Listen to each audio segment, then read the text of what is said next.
بسم اللہ الرحمن الرحیم۔ السلام علیکم ورحمۃ اللہ وبرکاتہ۔ محرم الحرام میں کالے کپڑے پہننا۔ نبی کریم صلی اللہ علیہ وسلم سے کالے رنگ کی چادر اوڑھنا اور سیاہ عمامہ باندھنا ثابت ہے، البتہ مکمل کالا لباس پہننا ثابت نہیں ہے۔ تاہم سیاہ لباس پہننے کی ممانعت کے حوالے سے کوئی روایت بھی نہیں ملی، اس لیے فی نفسی ہی کالا لباس پہننا مرد اور عورت دونوں کے لیے جائز ہے، لیکن اس زمانے میں خاص طور پر محرم کے مہینے میں کالے رنگ کا لباس پہننا روافض کا شعار بن چکا ہے۔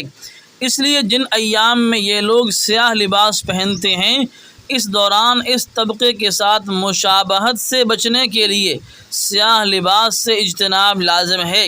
نیز فوتگی یا کسی غم کے موقع پر اظہار غم کے طور پر سیاہ لباس زیب تن کرنا بے اصل اور بدعت ہے، اس سے اجتناب ضروری ہے۔